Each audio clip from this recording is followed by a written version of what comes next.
Seema and I am back with a new lesson on business idioms in use part 3. So we're now moving on to a new list of business idioms which you can use as you speak at work or maybe just in the normal way of talking with friends and colleagues. Well, let's look at the first one, which is I made it yesterday. Now you're probably thinking, I need it yesterday. That does not make grammatical sense. Well, don't mind the grammar because this is an idiom, but when I'm talking about needing something yesterday, I'm very well talking about something that I need very urgently, something that I need immediately. So this is an informal way of saying that you need something without any delay, or you need something very quickly or very urgently. So you come into your boss's office and you tell your boss, is it okay if I send the reports tomorrow? And your boss says, no, I need it yesterday. Now that sounds, as I said, grammatically incorrect to your ears, but because it is an idiom, it is a way of saying that no, I need them immediately. You cannot delay any further. So that's what this idiom means. And then you have something like getting your foot in the door. Well, I don't know how many times, when you've literally done that, you see a door closing and you run real fast and you put your, maybe one foot, just before the door closes. Now that's going to cause you some pain, so don't try that a lot, literally. But what is the actual meaning of that?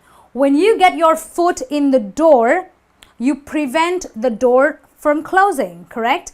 Now let's apply that to a business sense. If I get my foot in the door, I prevent the door of opportunity from closing. In other words, getting your foot in the door is nothing but making most of the opportunity.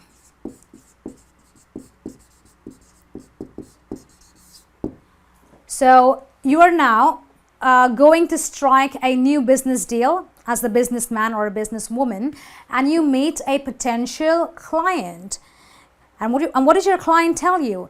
He or she tells you that if you get your foot in the door, I will give you bigger orders. I will give you more business. What is he really telling you? He's telling you that if you make the most of the opportunity by just doing a very good job at this first instance, he will get you bigger businesses. He will get you more orders. So getting your foot in the door is making sure that the door of opportunity does not close, because now you are actually making most of the opportunity presented to you. All right, our next expression or business idiom is downtime. Well, downtime used to be my favorite expression back in those days when I was a very lazy worker. Do you know why? Because I hated to work. And what does downtime mean? Downtime is nothing but equipment or facilities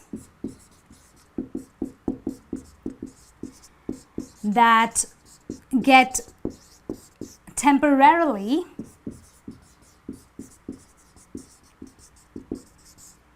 out of work. Okay, now let's move on to understanding what equipments and what facilities we're talking about, okay? So if I have equipments, suppose I'm working in a manufacturing company. So obviously I have a lot of machines that are being used on a continual basis. But if those machines, those equipments stop working, can I continue with the manufacturing or production process? No, I cannot. And that is what downtime is all about. It is about time being lost, productive time being lost in a business, which by the way is obviously a loss for a company. Maybe you don't work in a manufacturing company. Maybe you work in a company that deals with phone banking. You have facilities like your software, your server. A lot of times when you are on calls, maybe in a call center, you hear the word downtime very often and you're like, yay, I don't get to take any more calls now. That's fun, isn't it? But believe me, that is a loss to the company, because now your facilities, your server, your software is temporarily out of work. So what happens then when you get downtime? Your business manager is really tense, because now he's got to do everything to get everything back in place so that you start your work again. Okay? So downtime is nothing but having machines, equipment, and facilities, including your software, your server, all of them not working for some time. That's what downtime is all about. And then you've got savvy. Well, savvy is a jargon to talk about a business individual or a person who is very smart and knowledgeable. So of course we're talking about somebody who is an expert in his field of profession. Okay, so if I say that this investor is a very savvy person, let's stick with his plan because he will make us a good profit. I am talking about a individual who is an expert in his business. He is smart, he is knowledgeable, he knows what he is doing, and therefore I call him a savvy investor, a savvy banker.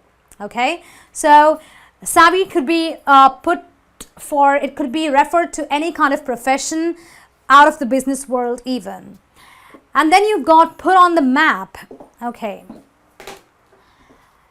All right, well, here's your globe. It looks like one, I hope so. And maybe you're living in the UK, so you are somewhere here in the northern hemisphere, okay? But maybe the world does not know you for any particular reason, because you're not really shining in a particular field. But what happens if the UK is one of the biggest countries selling iron or maybe oil, which we all need today?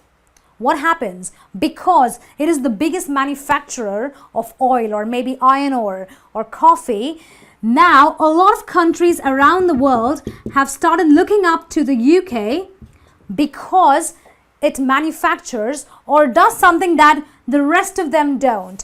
So putting on the map basically means making something or someone well known.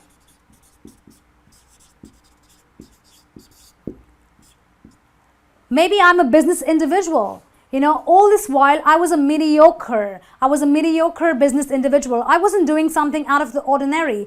But then suddenly, bam, what happens? I go ahead and invent a new software, and now I am on the map because I have made myself well known by doing something out of the ordinary. A lot of countries like Australia, like Japan, they're on the map because they excel in various kind of sport activities like swimming, like cycling.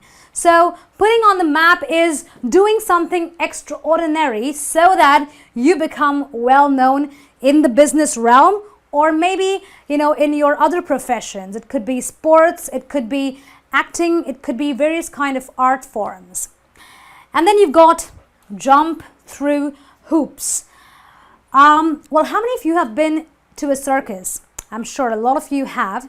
You will see a dog doing various tricks.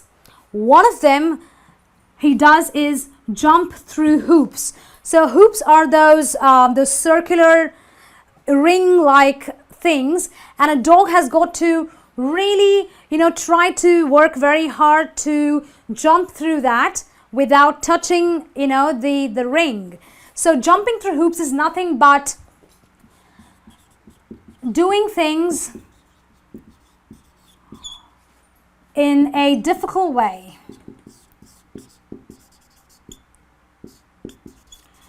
It could also mean trying very hard.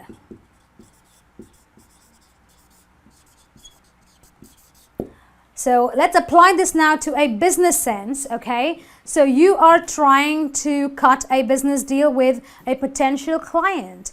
So now you are jumping through hoops or trying very hard to bring your proposal in such a way that your client accepts your offer and gives you that business that you so desire to have. So you are jumping through hoops. You are doing things, or you are trying very hard to get through. And that's what business is all about. We do our very best. We do things even when it's very difficult. So in a lot of times in a business, if you are a businessman, you obviously know that you are always jumping through hoops. And that's it for the lesson on business idioms. I'm sure you found this very interesting. You can apply them, as I said, to your work, to your business, but also, when you speak with people on a personal level, because these idioms are really very interesting to speak, and they're fun to work out with as well. So I'll see you back with some new lessons. Until then, you have a nice day.